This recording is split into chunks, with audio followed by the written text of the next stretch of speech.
following podcast will contain spoilers and explicit language.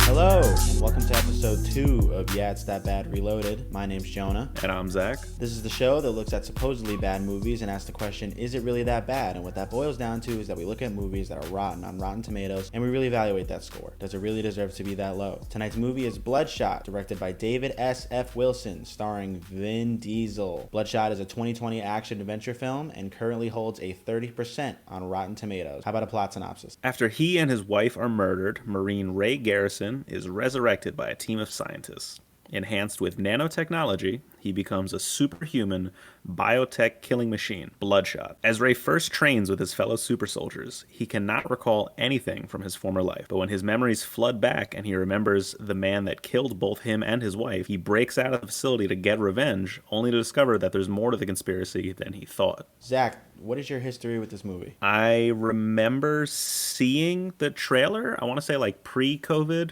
Probably. Was there a time pre-COVID? I can't remember a time before coronavirus. I don't remember a time. My whole life has been coronavirus. Since I was born. I remember thinking the trailer made the movie look kind of cool. It seemed like a funny, kind of, not a funny, but like a fun, like cool idea. We're both, let's be honest here, we're both Vin Diesel fans. Yeah, huge. You gotta love Huge Dominic Toretto fans. Dominic Retro. And I know he's like a legitimate nerd himself. And, oh, really? Yeah, he plays like D&D, and that's why he does all these like comic book movies and shit. And like, I had no idea. Like, you know, the. I kind of thought they threw him in as Groot as kind of just like a little joke. No, he loves this shit. And Bloodshot's based on a comic book. Oh, okay. So I saw this and I was like, okay, but I never saw it. And then COVID hit. And here we are. This I looked it up. This movie either came out in March or May, and either way, that was coronavirus time. So I think it was set to release in March, but then the whole macaroni virus hit, and then the macaroni virus. Think it released in May. Now we're in the macaroni zone. Macaroni zone.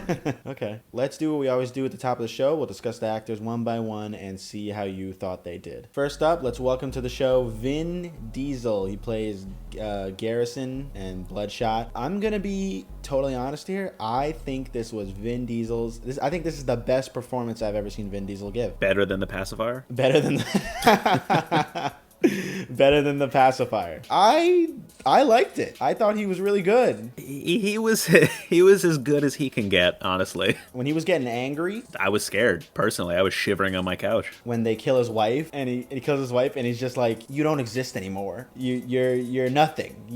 I was like, "Ooh, yeah, okay." Ooh. I thought he was menacing and tough. I liked it. Yeah, absolutely. As Vin Diesel is. I'm amazed at his age that he's still as shredded as he is. He's in pretty good shape for 53 or 51, however old he is. He's 67, yeah. 1967 he was born. Oh, he's 67 years old. No, he was born in 1967. No. You misunderstood. He's 67 years old. Oh, okay. All right. That's how that works. Okay. Yeah. I think he did better here than he did in the Fast and Furious series. Absolutely.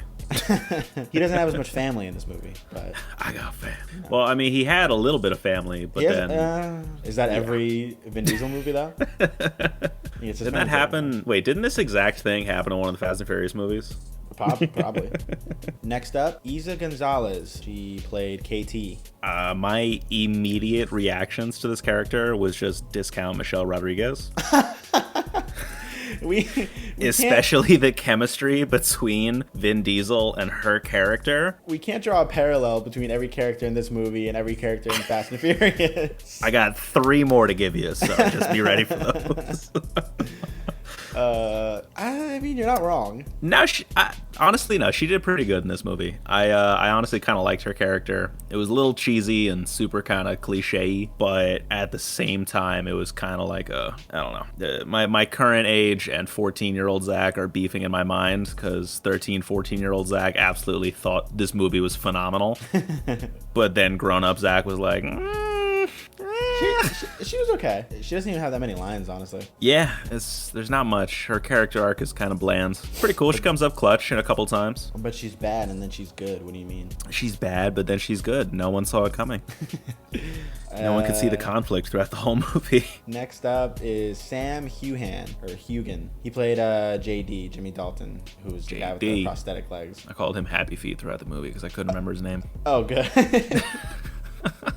I did not like him at all. Yeah, I thought it was just poorly done all over. I thought his performance was stupid. I thought his character was stupid. I don't understand his motivations literally at all. Like, at all. Why was he mad? Like, from the moment he met Vin Diesel, he was just like, oh, I hate this guy. He was just mad. There was so much resentment for him. Like, I don't... Like, they had years of, like a traumatic past together. I don't get it. So... He wanted to kill him from the moment he was on screen. I think that Mr. Happy Feet, whatever his actual name is, I think he wanted Vin Diesel's nanobots him to make him the super soldier, and maybe he was resentful of that. Well, then his feet would grow back. And that would ruin the whole point of having him there. So you're probably right. But they never once even allude to that. It's just right off the bat, just I hate you, fuck you, die. Next up, we got Guy Pearce. He played Dr. Emil Harding. The minute he popped up on screen, I was like, he's just playing? Dude, he's literally playing the same character he played in Iron Man 3. I know you're laughing. You thought of it too. Bro! This is Iron Man 3. This is so many movies just Frankenstein together. It's not even funny. He's a doctor who invents a thing that helps you grow body parts back and makes you immortal. And there's even like the heat thing. Yep, there's even the heat. This is Iron Man 3. Yeah, it's Iron Man 3 meets Fast and Furious. Dude, and it's even Guy Pearce. Like, I don't get it. Yeah, the same character playing the same character. Like, yeah, I know. Yeah, I mean, that's all I have to say pretty much. He's Guy Pearce. He's solid. Yeah, the character writing for that was slightly flawed. And then last we got Lamorne Morris. He played Wiggins. Wilfred Wiggins. I liked him. I didn't like him at all. Are you kidding? Wait, really? Did you think he was funny? He's like the comic relief. Yeah, but this movie desperately needed that comic relief. I don't think, but did it? You thought it hit? A couple of them. He had a couple little zingy one-liners thrown in there. I didn't laugh at all. Damn. All right. I'm cold. My ice is my heart is ice. I think I was just looking for something to laugh at, honestly. I guess. Yeah, I thought I kind of liked him. I get what he was there for. I don't know. He was a nice relief for the somewhat dry parts of the movie. Let's get into the brief history of Bloodshot. In March 2015, it was announced that Columbia Pictures had acquired the film rights to the Valiant Comics character Bloodshot, which would be produced by Original Film and Valiant Entertainment. Jeff Wadlow was hired to write the screenplay, and in 2015, Sony Pictures, Original Film, and Valiant announced a 5-picture deal to bring Valiant Comics superheroes to the big screen, including Bloodshot. I don't know any other Valiant Comics. Yeah, not at all. I mean, I didn't know who Bloodshot was before this. Now listen to this. Chad Stahelski and David Leitch were hired to direct the film from a screenplay by Wadlow and Eric Heiserer. Do you know who Chad Stahelski and David Leitch are? No, not at all. They're the people who made John Wick. Really? And they did the choreography for The Matrix. What the fuck happened then? Dude, imagine if this movie had Chad Stahelski and David Leitch. Oh my god, that would have been so much better. Oh my god. That would have been awesome. Why didn't that happen? Chad Stahelski was Keanu Reeves' stunt double on The Matrix. And then him and David Leitch directed and did the choreography for John Wick too. All the John Wicks. Imagine, man. Oh my god, that would have been awesome. Instead, they went with Dave Wilson. I'm going through his IMDb, and it looks like he's a video game visual effects artist. And he wrote this screenplay? He directed this movie. Oh, this is his directorial debut on the big screen. Okay. He did visual effects for Age of Ultron and The Force Awakens. And then before that, he did visual effects on the Old Republic Star Wars game.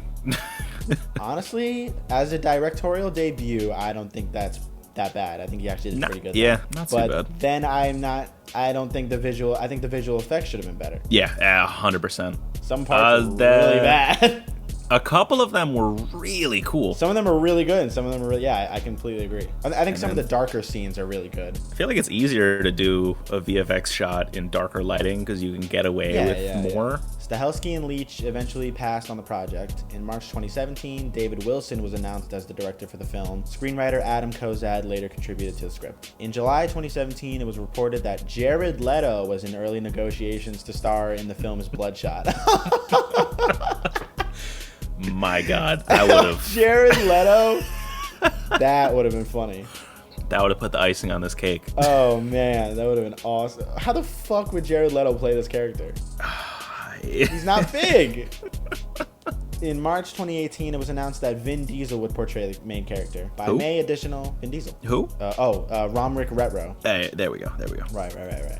Zach, this movie had a budget of $45 million. How much did it make worldwide? I don't know, because the whole COVID release thing, I feel like it kind of got cut short. I feel like it might have done better with some, I guess, more market. I don't even know. If the whole pandemic didn't happen, it probably would have done a little better. 20 million? 30 million? Somewhere in there? Damn, Zach. Give this movie no credit, 20 million. I don't know how well it did. This movie made $37.3 million, so it did not get its budget back. No, it lost. Wow. God, what would you do with $8 million? I don't think Vin Diesel has the star power he used to. I'm still Vin Diesel.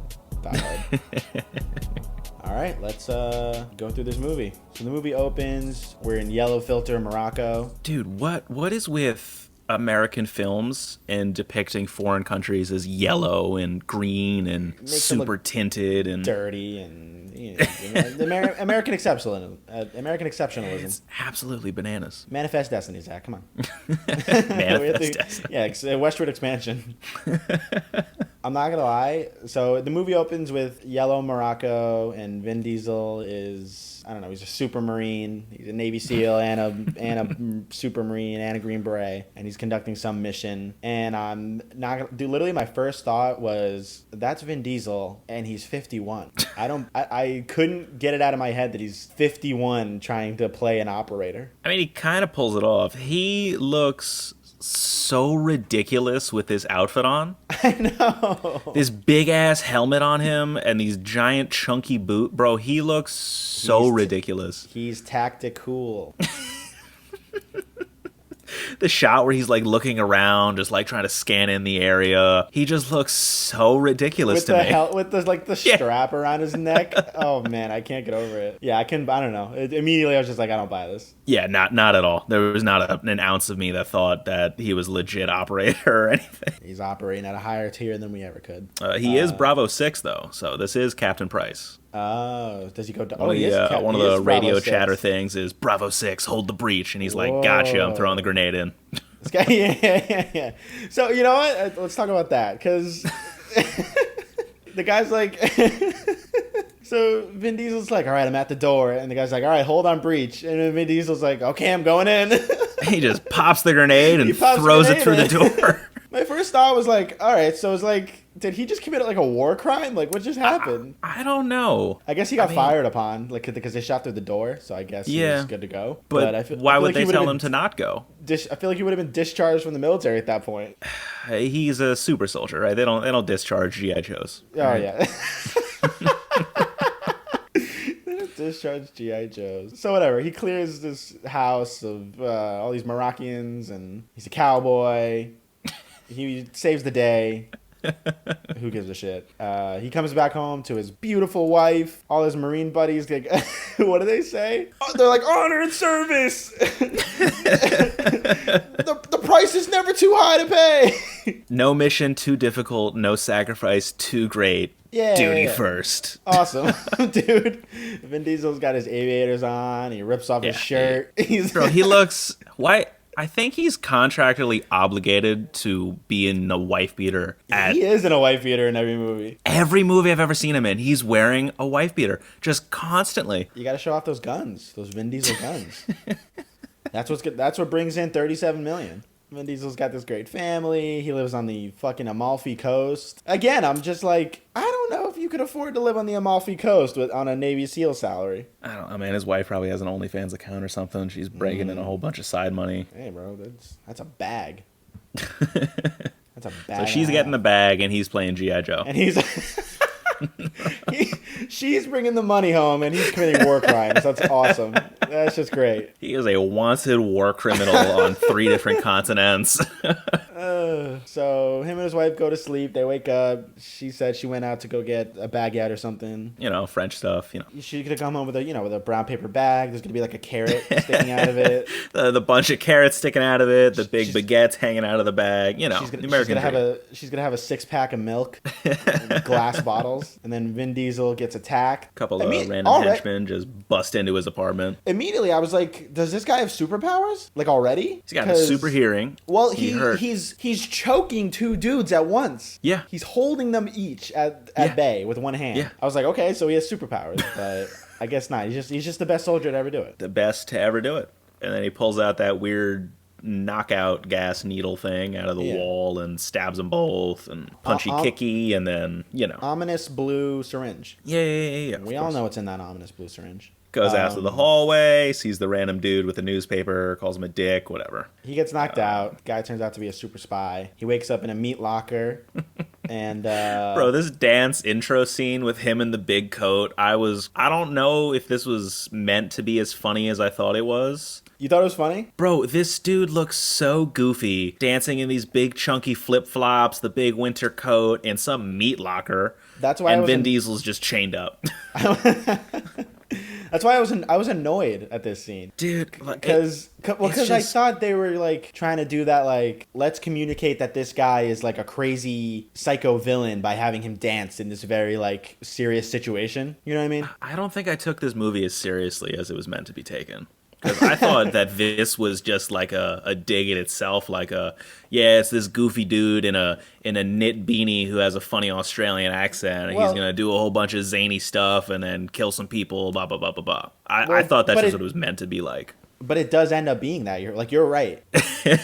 But that's not communicated. Like, I don't know. No, not at all. I feel like the tone of this movie is all over the place. I don't know. This movie had 3 writers, by the way. Don't forget that. Oh, good. So whatever. This guy's dancing. He's got Vin Diesel tied up in a meat locker. He starts asking him questions. Vin Diesel doesn't betray his country. And honor, duty, pride. Yeah, honor, duty, pride. The sacrifice is never too great. Whatever. Until they pull his wife out and sit her down in front of him. And then they kill her with one of those horse sterilizers. I was gonna say, is that the thing they use to kill cows? Yeah, like, the cows. Yeah, it's the same thing from No Country for Old Men. Yeah. I mean, it makes sense. They're in a meat locker. He's got the weird pokey stick thing. There's a whole bunch of weird dick jokes. That's the most villainous way to kill someone. That's like the pinnacle of villainy for me. If you get killed with one of those cow things, the cow spikes. I mean, I guess on some like deep philosophical level, yeah, because then you're just an animal in their eyes, and this whole, I don't know, there's probably something to be said about that, but. And then Vin Diesel gives a performance that I genuinely liked. Wait, really? Yeah, man. He's like trying to get out of the chair. He says, "Oh, you're nothing. You don't even exist anymore." I swear, I will find you and I will end you. I thought it was good. You didn't feel the same way? You didn't feel as strongly? No, not at all. Not even a little bit. I thought it was good. All right. I mean, I think the bar for me for Vin Diesel is so low. Because his best acting performance is him as Groot. Yeah, and his only lines are "I am Groot" and then "Teenage I am Groot." Groot with a little bit of angst. With some angst. So Vin Diesel's like, "You better kill me or else you're never gonna get a second chance." And then the guy does, and he shoots him in the face. And he's like, "Okay," and he just bop. Says, "That's a good idea." And then the credits roll, and the movie was 14 minutes long. Oh, what a relief! No, there's still an hour and 40 minutes left. You know what? I will say this movie is a good runtime, in my opinion. Yeah, it didn't feel like it was dragging along at any point. It was I sat down and I watched it all in one sitting. Yeah, I didn't have to pause it and like contemplate why the fuck I'm doing this. I didn't have to call anybody to try to distract myself. No, this was good. Running Scared was like 2 hours and 15 minutes. Oh my God, and that took me 3 days to watch. Wait, really? Yes, I watched it. Over the Me course and of 3 Tyra days. banged that out in one sitting. It was just Would've I killed sat myself. there and punished myself for those 2 hours. I repented for my sins. I had to pause it a couple times to figure out what was happening, but Yeah. So Vin Diesel gets shot, and then he wakes up, and KT is there, and she's like, "You're okay, you're okay," and she's got this weird thing on her chest. And I immediately thought of Discount Iron Man. I didn't know what it. I thought it was some like mind control thing. I don't know. Yeah, I don't know. It had a weird little chess piece that probably keeps her alive in some way or shape or form. You know, Vin Diesel's talking to Guy Pearce. Guy Pearce explains the situation that Vin Diesel died, and Guy Pearce was able to bring him back to life with some sort of technology, and Vin Diesel doesn't remember anything from his past. My biggest problem with the convenient amnesia thing is he remembers how to be a tier 1 operator, That's but muscle he memory, Zach. doesn't. Oh, it's just muscle memory. That's not brain memory. That's muscle memory. He remembers how to speak fluently. Vin Diesel fluently. He remembers how to do a whole bunch of stuff, but he doesn't remember anything about his life. You think his biceps would forget how to operate? I don't think so. Those biceps don't quit. Those biceps have been on the screen with The Rock. Gone toe to toe with The Rock. All right, don't sell Vin Diesel so short. I guess like I had a nipple with The Rock. Isn't Vin Diesel kind of short? I had a nipple. Is he? I don't know. I feel like I saw a picture with him, and The Rock was towering over with him. I mean, The Rock's like 6'3", 6'5", especially Hobbs Rock. Oh my God, that's a Fun fact: KT was also in Hobbs. what? Yeah, her character was in Hobbs and Shaw. You mean the actress? Yeah, sorry, not the character, her actress. Yeah, yeah, KT made a cameo in there. What, dude? This is Fast and Furious and Iron Man. Dude, that was you were right. as soon as I saw that, I was like, no fucking way. That's crazy. Holy shit. All right. Who does she play in that? Hold on. I never saw it. Madam M. I have yet to see that movie. That might make a guest appearance on here. Vin Diesel doesn't remember anything, and then we go on this big, long explanation spree. Basically, he runs this technology company, and he makes prosthetics and stuff for soldiers, and yada, yada, yada. He's a dirty capitalist. He runs a big capitalistic cesspool based off of nanobots or a whole bunch of yada yada science. So we're explained that Vin Diesel has little robobots in his body, and then I literally laughed out loud at this. He cuts his hand and his hand heals up, and then they show like his bloodstream, and there's all these little. Have you ever seen Starship Troopers?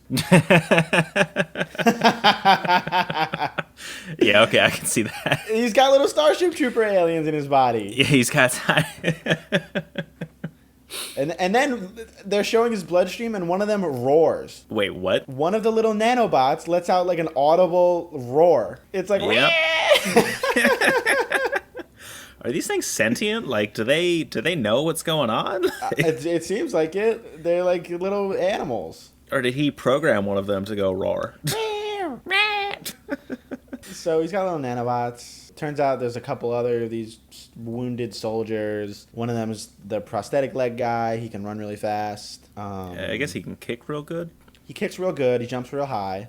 He runs real fast. There's another guy. I thought this guy was actually pretty cool. The blind guy. Yeah, he was such. I wish wanted he to was see the more of villain. him. I wish he Right? was the main villain. That would have been so cool. There's this So we blind got fucking guy. Happy Feet clanking Yeah, around I know. everywhere, and The blind guy is blind, and then he wears like a vest that has cameras on it, and so that's how and then they feed into his optical nerves, and that's how he sees. it's a really cool concept. I really like that. I thought it was really good, and then he Yeah. can go into like camera feeds. Yeah, that was and so stuff cool like when he was driving that. that motorcycle zipping around. Yeah, it was awesome. So that guy was really cool. And then KT is an ex-Navy SEAL swimmer, and she, I don't know, got punched in the neck really hard, and so they had to no, that's what happened. Yeah. And so Yeah. they had to reconstruct her trachea, and now she has like a robo breathing apparatus. Now she And can breathe real good. So Vin Diesel, he says, "I'm out of here." He goes to sleep, and then he wakes up and he figures out that he has super strength because we don't know what his powers are yet. Bro, So it he turns out literally he tries has- to fight a building.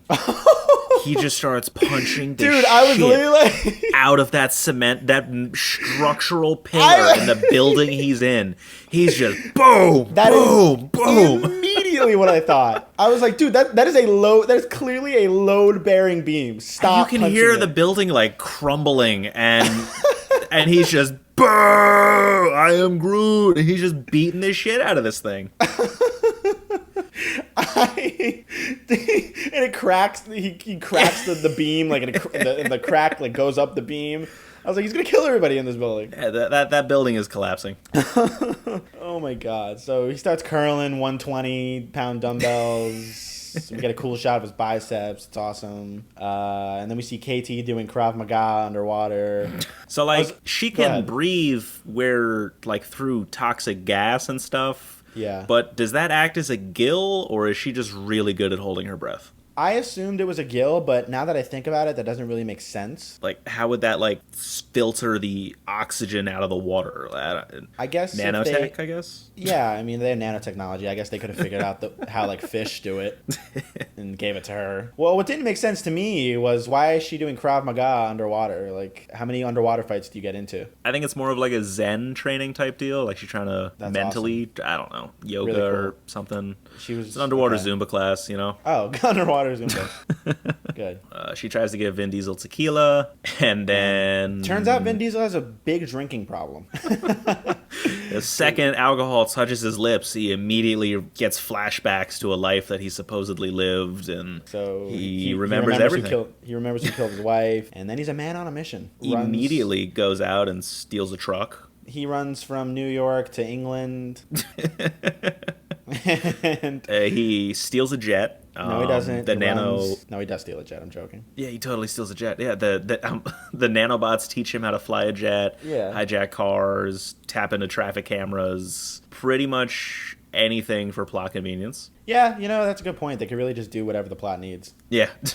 So when you leave it super vague as just nanotech, you can do whatever the hell you want. He steals a plane, and he goes to kill the guy that killed his wife. What's his name? What's the guy's name? Max Axe or something? Axe. Yeah, Martin Axe. Oh, Martin Axe. Okay, so he goes to kill Martin Axe. I was wondering why Martin Axe was traveling in like a convoy, but I guess it makes sense considering the rest of the movie. Yeah, that I was trying to figure this out too, but they kind of just glossed over it, and it kind of everything catches up later in the movie. Yeah, Martin Axe traveling in a convoy. Vin Diesel crashes a truck into it. Yeah, this tunnel sequence was kind of cool. I thought it was no. I definitely thought it was cool. So there is one tiny little flaw with it. It turns out flour, when it is like not a mist, but like a powder sprinkled throughout the air. Won't that like kill you?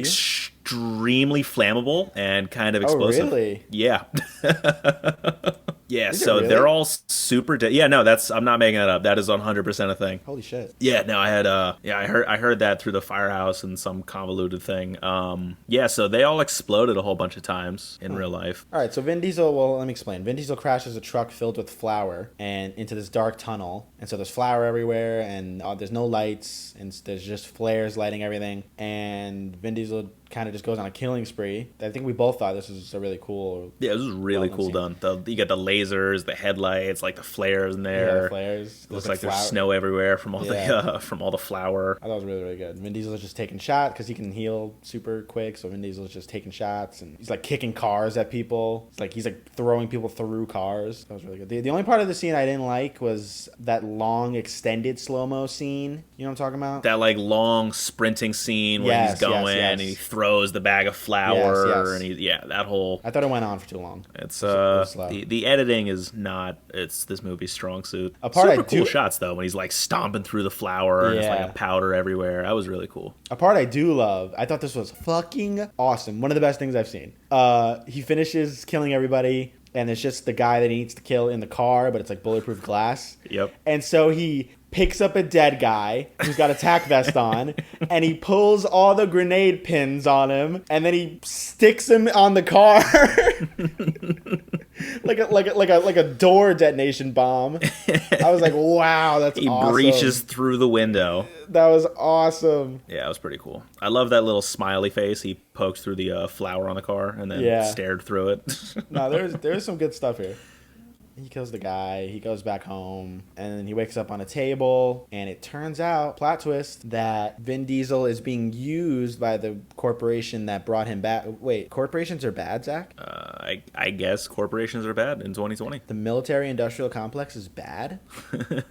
I'm shocked. So it turns out that they've been wiping his mind and simulating his wife being killed and him being a tier 1 operator over and over and over again to get him to kill different people for them. Yeah, the Happy Feet kind of does the whole plot convenient exposition explanation, and he I guess he paralyzes him and explains all of this to him. Yeah, and then he just hits a button and wipes his memory. Why was he explaining this to him? Because this was like the 8th time they've done this, because there's like 12 pieces of gum stuck to the bottom of the table. Which means this is not his first time doing this little spiel. So every time he just explains it to him. I guess just for his own satisfaction, maybe? I don't know why he hates him. Oh, this guy's got a lot of pent-up anger, I guess. He's upset about his feet. He really is. He really wants those feet. So then they go in, they explain how they recreate all these simulations. They got this, I guess, another comic relief tech guy, Eric.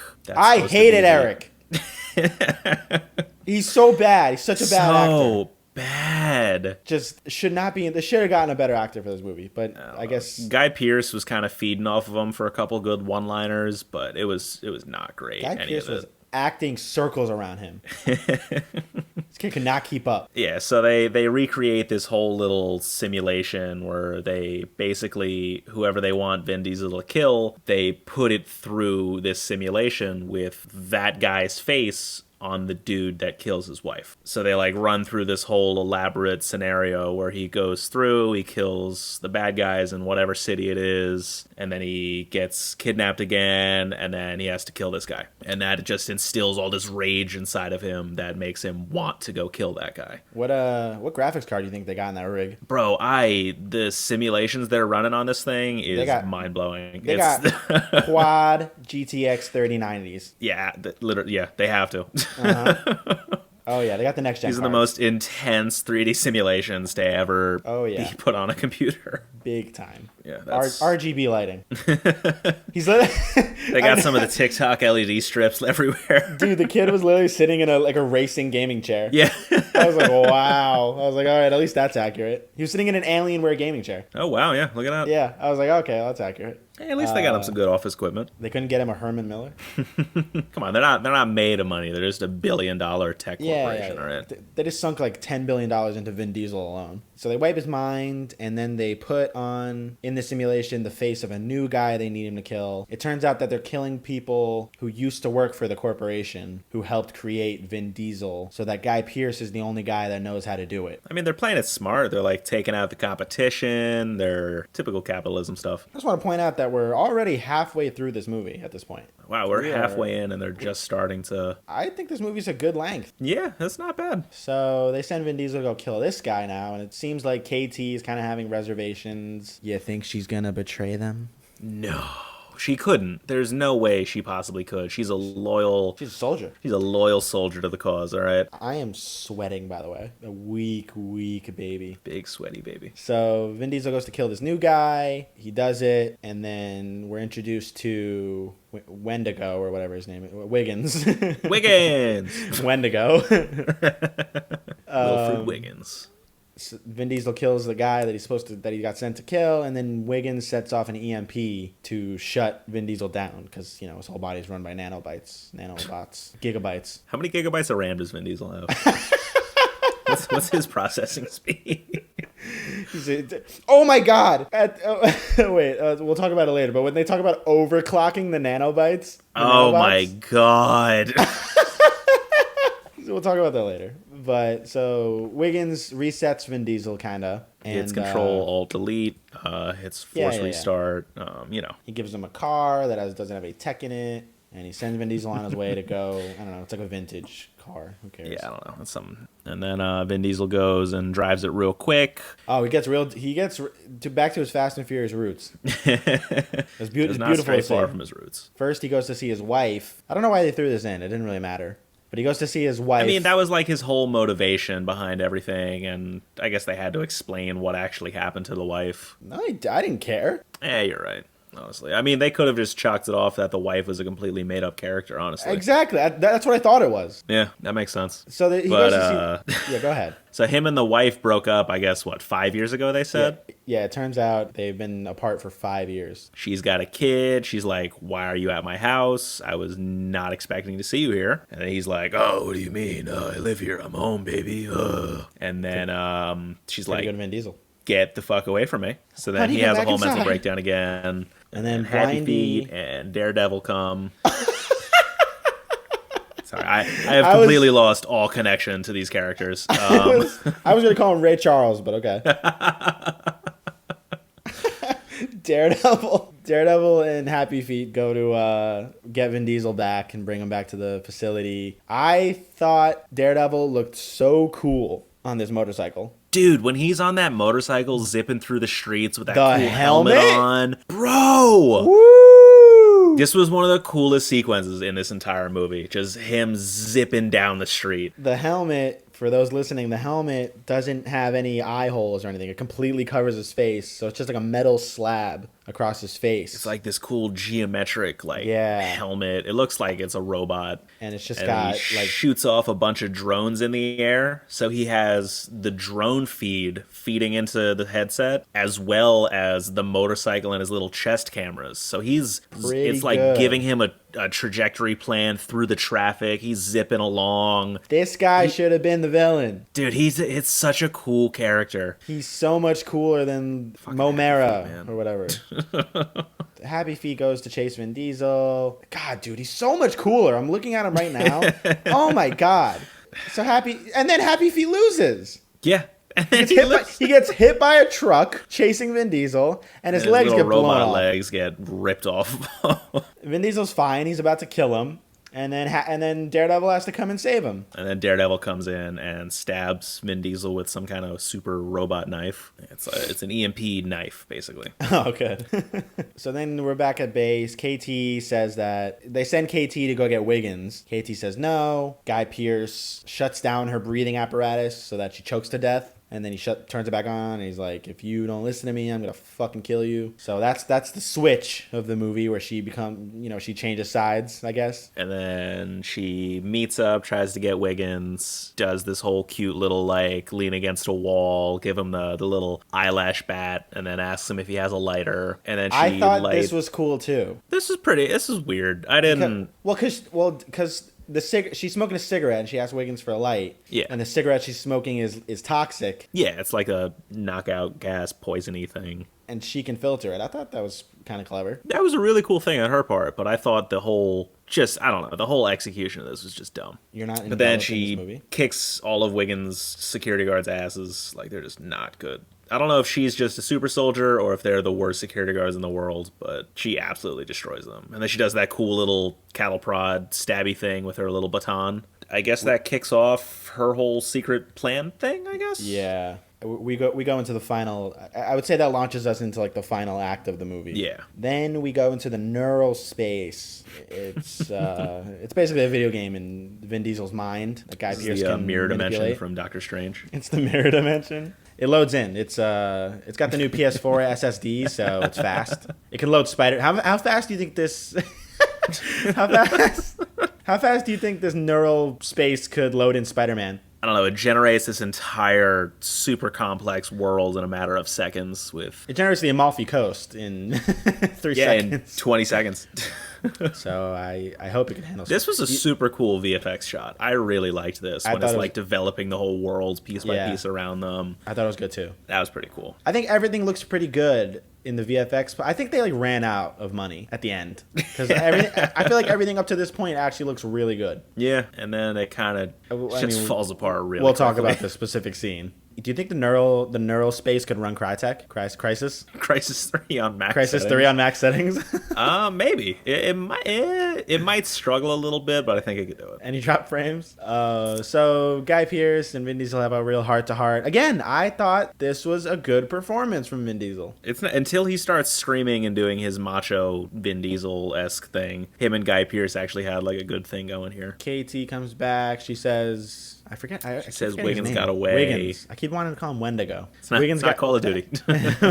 Wiggins got away. They're about to send Vin Diesel to go kill Wiggins because he got away. They want Vin Diesel to pick up her slack, and then that makes Happy Feet really angry. Yeah. Because she dropped the ball again, and he's better than her, the whole conflict thing. They load up the simulation, and they stick Wiggins' face in it, and then KT gets into the simulation by using the neural space, convince Vin Diesel that this is all a lie, and kind of snap him out of it. Yeah, she presses X to hack, and then taps into the mainframe. She presses X to hack, she presses F to pay respects. Vin Diesel wakes up, and he goes to kill everybody, pretty much. So then Happy Feet becomes Happy Arms. He becomes Doc Ock. Bro, I literally wrote Doc Ock in my notes.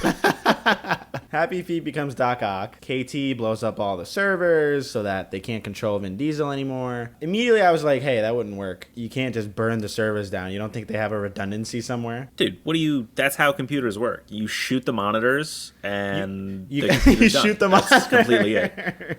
You could crack my MacBook in half, and everything would still be on it. It'd be on iCloud. Yeah. I wonder what kind of cloud service they use. Do they have like the Google plan, or They use Dropbox. pay the 99 cents a month for the 1 terabyte? They definitely got the 1 terabyte option. So Vin Diesel is free, and then we get to where they ran out of money. The elevator fight. This is bad.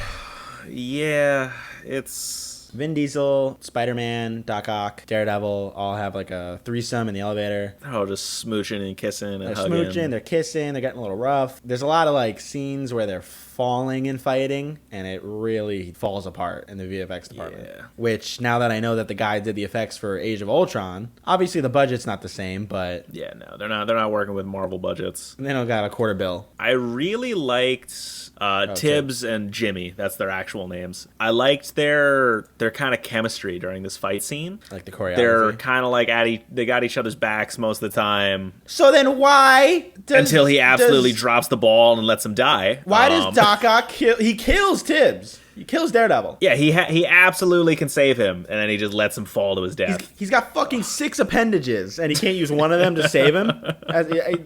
Daredevil's hanging off the building. Yeah, he's gonna fall, and then JD literally watches him die. Yeah, he's like, oh, can't help you. I got 8 limbs that I can easily reach out and grab you with, but nope, can't do anything. Dude, I didn't get it at all. The best character in the movie's dead, just because And then JD's an absolute asshole. Vin Diesel rips him in half. They both fall. Yo, I don't care how they can yada yada the regeneration thing all you want. That man fell 200 stories. I don't care how tall this building is. He fell. Well, you forget, Zach. He falls. He hits the ground, and then the nanobites overclock. They use I forgot term. about the overclocking. Wiggins is sitting in a van doing his tech stuff, and he goes, "Oh my god, the nanobites, they're overclocking." His CPU is running hot. He's running at 90 Celsius at least. Yeah, man, this whole elevator sequence just It kind of fell apart for me. Yeah, it lost every little bit. Because I'm with the movie up until this point. Yeah, Genuinely, I'm in it. And then they fall the 200,000 feet. They fall 200 million feet. They basically fall off Avengers Tower. But Vin Diesel overclocked his nanites, so he's perfectly fine. When they said overclocked, I was like, what? I was like, what are you talking about? I did think it was pretty cool when Vin Diesel threw Happy Feet's leg at Guy Pearce. Yeah. I thought that was kind of my sick. God. It slammed through the car. It's like a That was spear. pretty cool. He uses his leg as a spear. That was really good. So I'm pretty sure that, like, you know, when Vin Diesel, like, he overclocks and then his, like, skin's all, like, pale and gray and his eyes are red. I think that's And what the he's just a comic book character looks like. Really? Okay. Yeah. I can see that. I'm looking at the picture of the comic now. So Vin Diesel... I just can't get over that big red screen that says overclock warning. He literally... Oh, my God. He's literally just like a rig, dude. He's a computer. Yeah, he's just the best gaming PC in the world. He's a gaming PC. So then his little battery indicator hits 0%, and then nothing happens. So It means, I think it meant that if his nanobites won't help him anymore, so if he couldn't be dies- regenerated from that point on. Yeah. But then he drops a grenade and blows himself and Guy Pearce up. And then he gets regenerated. And then he gets regenerated. By Wiggins. There's almost nothing consequential that happens. No, none of the good guys get hurt or die. I mean, Vin just Di- tips. I like Vin tips. Diesel comes back better than ever because Wiggins seriously. makes it so that he never has to recharge his nano. Which, how the creatures. hell did he figured out perpetual energy or something? How does that work? Fission, Nuclear fission. Zach. I'm an engineer. Trust me, fission. Trust me. And then And- Vin Diesel wakes up. It's super yellow again. Wiggins is dripped the fuck out. I Damn, man, you and I were on the same wavelength. 'Cause immediately, I was like, "Yo, why is Wiggins like flexing on Vin Diesel right now?" For no reason. He's got these yellow Dude looks shades good on. as fuck. He's got like a gold chain. necklaces, rings. His suit looks phenomenal. He's got I a don't know fresh what haircut, happened. and Vin Diesel's still in a wife beater. And happily ever after, him and KT go to live their life together, I guess. And that's Bloodshot. Let's find out what the real critics had to say about this movie. Richard Roper of the Chicago Sun-Times gave the film 2 out of 4 stars, calling it ambitious but intermittently entertaining and frantically overcooked, bursting with headache-inducing rapid-cut action sequences. Do you think instead of overcooked, he meant overclock? He misspoke and he meant overclocked. He meant... The GPU is running a little hot. Nobody's gonna like this episode except people who like computers. Zach, this movie holds a 30% on Rotten Tomatoes, but is it really that bad? Part of me absolutely hated this movie because it's not a good movie by a lot of measures, but it had those moments where I kind of really liked it. Like, some of it was actually enjoyable, but then others made me think this is just like a blatant ripoff of Iron Man 3, parts of Fast and Furious. They threw a couple of random comic book references in there and then called it a day thinking nobody would notice. It's super sloppy in some parts and it doesn't really make a lot of sense in others. But I think it's a little more than a 30. I have to say it ranks higher than Running Zach, Scared. that's less than Running Scared. Yeah, that's what I'm saying. Running Scared was what, a 41%? Oh yeah. Dude, it has to be higher than Running Scared. Like, there's no way that this ranks lower than Running Scared. What do you give it out of 5? 3 out of 5. It's like a 60% in my book, honestly. It's not that bad of a movie. Yeah, I definitely agree. I feel like I like this movie, not as much, obviously, but I like this movie for the same reasons I like Fast and Furious. Yeah, It's stupid. It's easy to watch. I can shut my brain off, and I just ate pizza while I watched this movie. It's a 3 out of 5. You can go to the bathroom for 10 minutes, come back and not miss a yup, beat. That's awesome. I need this, especially now. Yeah, this is the exact brainless kind of movie that'll fill up your day during COVID. Uh-huh. I would recommend watching this movie if you like comic-y, stupid stuff like this. If you even slightly enjoyed any of the Fast and Furious movies, you're gonna love You'll this definitely movie. like this. Yeah, I agree. All right. Listener mail. This is the part of the show where we listen to and read listener mail from you guys, the listeners. If you want to submit your own mail to be featured on the show, you can send us an email at yatsthatbadreloaded@gmail.com. We don't have any listener mail because we don't have an audience. So it's up to viewers like you to make this programming possible. I was going for like a PBS ad. Only you can prevent forest fires type deal. I like it. Oh, I want to thank Maddie Dashes for becoming our first recurring monthly contributor. She's given us $1 a month. Woo! So thank you for that. Yeah, first one. Thank you, Maddie. If you like the show, please do leave us a good review on Apple Podcasts, Spotify, or whatever platform you happen to be listening on. Those reviews really do help out the show. If you want to keep up with the show and be the first to know when new episodes launch, you can follow us on Instagram at yatsthatbadreloaded and Twitter at yatsthatbadreloaded. If you prefer YouTube, you can subscribe to our channel by searching yatsthatbadreloaded on YouTube. We'll be posting all the podcast episodes on there as well. If you are so inclined, you can donate to help support the podcast. You can donate on our page on anchor.com and become a monthly contributor. Even $1 a month helps the show out. We'll also shout out new and recurring contributors on the show. Zach and I want to thank everybody who listened to the first episode and gave us feedback. It seems like people haven't been enjoying it so far, so we're really excited to continue. If you do have any feedback, please reach out to our email. Thanks so much for listening, and please tune in next week where we will be reviewing Knock Knock, starring Keanu Reeves.